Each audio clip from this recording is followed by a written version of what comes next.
The voices you know, Timothy, Tracy, and Joe on the show.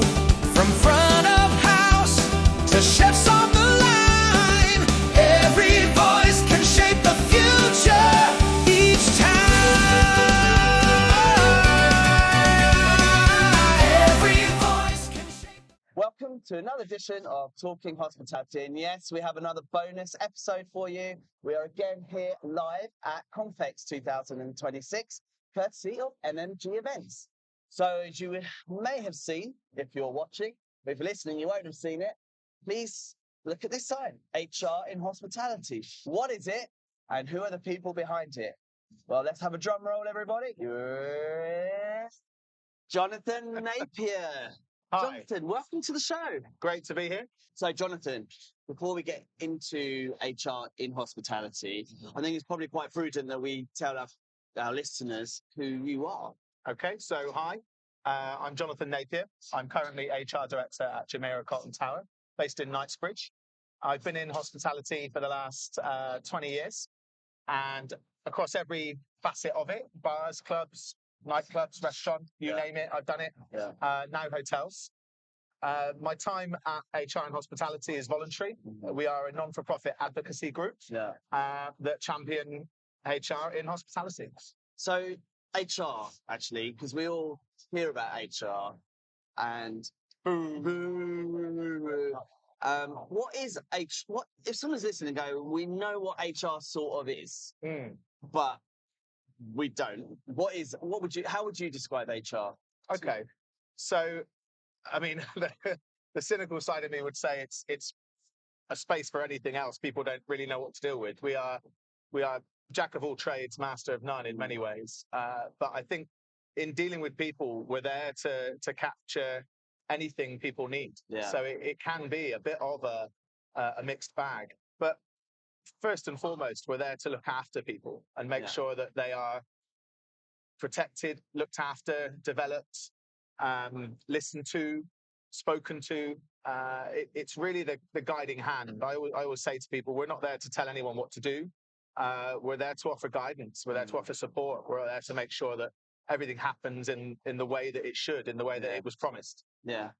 I mean, before I became part of your HR team for a little while, I always thought human resources was quite a vague term, but actually it's exactly what it is. Yeah. It's the human bit, and it is the resources that we then provide people and the support that we give. So anybody who goes, what is human resources? That's how I see it.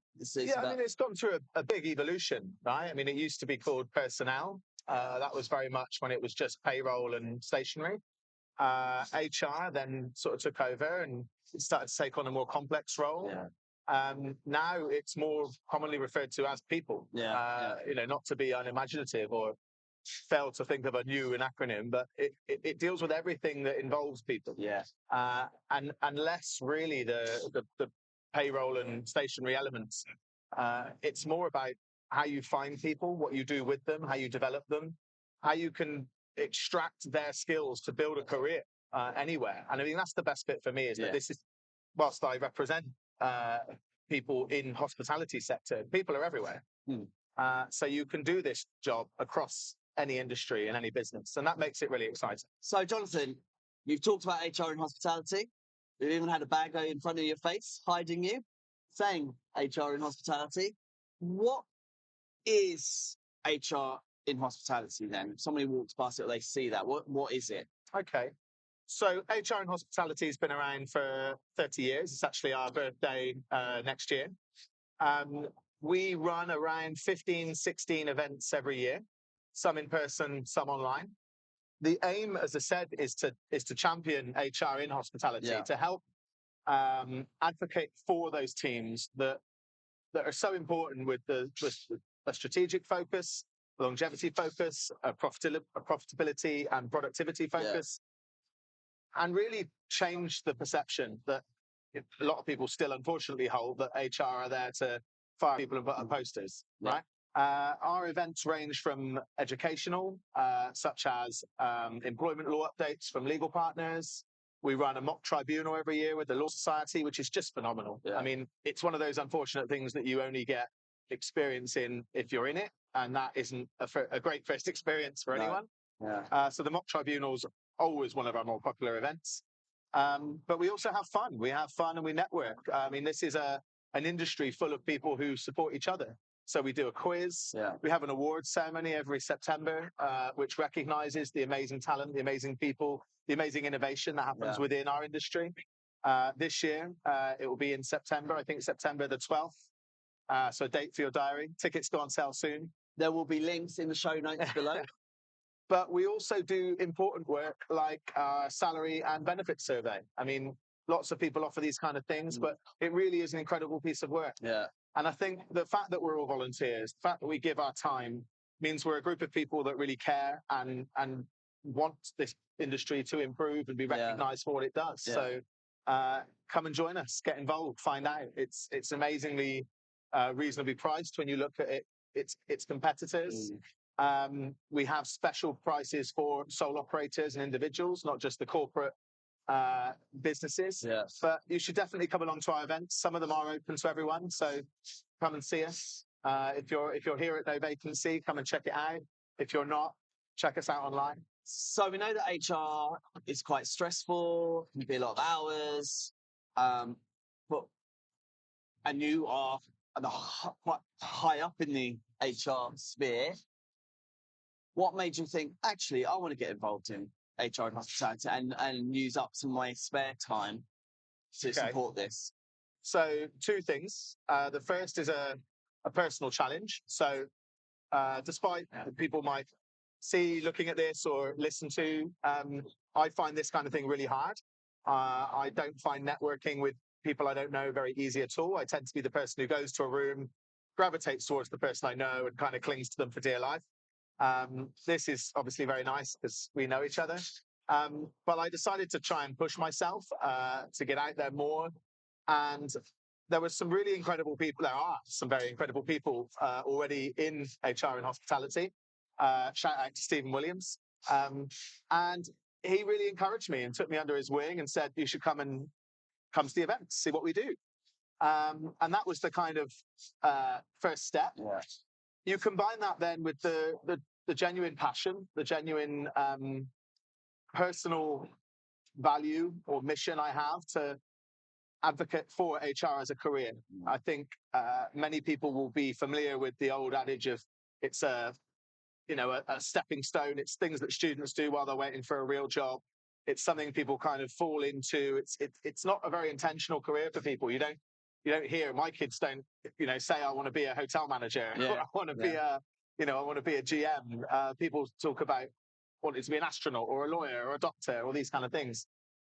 So really, it's set about HR and hospitality is there to demonstrate this is an amazing career. Hospitality is the only place you can truly achieve without the academic traditional routes. I mean, don't get me wrong, there'll be individual examples across the board, right? But generally speaking, most places that want a senior management will still require a degree level, master's level, some kind of educational or academic achievement in order to get in through the door. Hospitality just wants you to be a good person. It wants you to be great with people. It wants you to put people's needs at the heart of what you do. And if you do that, you can succeed. And I mean, I'm living proof. To your point, I'm a director in an industry where I didn't go to university. And I'm so proud of that. And I want other people to have that opportunity too. So at its core, that's what I believe in. That's what HR and hospitality do. Yeah.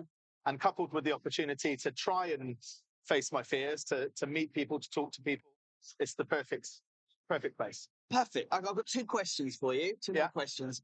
The first one is obviously a lot of talk about AI coming in. Okay. Yeah. And I think it was only 2 months ago I heard one of the apps saying they'll actually, even on my show, even on a previous episode, we had someone coming in saying their app will replace HR function, the HR admin function. What's your thoughts on that? I've got many. I'll throw loads at you. The ones that my mother can hear. You can keep the ones you want. So I guess controversial. So first of all, there's no such thing as AI. Okay, what you've got is machine learning. For AI to exist, you need 2 things. True AI.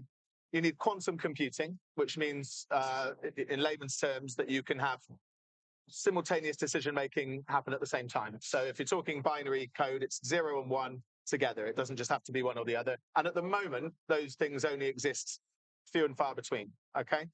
But coupled with that computing ability, you also need empathy. And that is really something that a machine isn't capable of. So when I'm faced with that question of, oh, will AI replace HR? It will absolutely augment the things we do, right? It will make admin faster, better, harder, faster, better, stronger. Yeah. And it will enable us to spend more time with people. So when people say to me, oh, AI is going to take your job, I say, no, it's not. People who can use AI are going to take my job.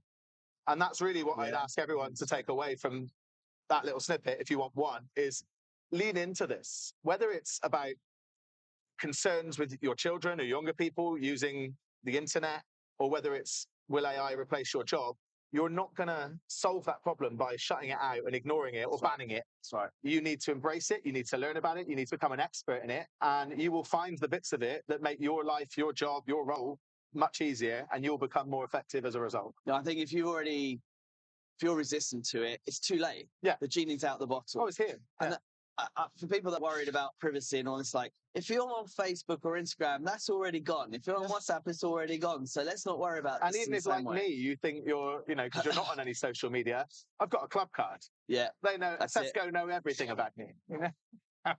And Tesco know everything about him. And that's why, for a small fee, Jonathan, I don't need to release the news.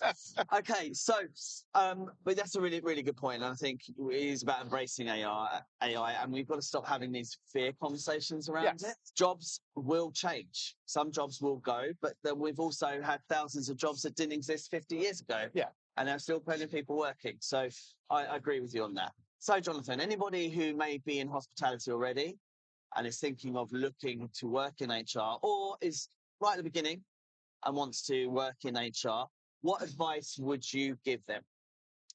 I would say do something else first.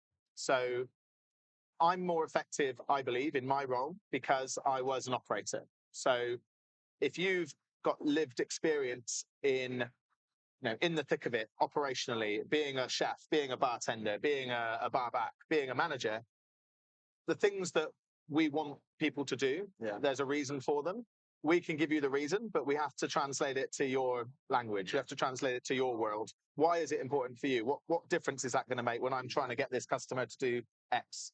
So I would definitely say that. I think if you start off in HR, there's no problem with that. There are a lot of great HR practitioners that have only ever done that. But personally, I just think you should try as many different things as you can, as many different companies as you can, get a breadth of experience, get a depth of experience, and that will make you more impactful and effective.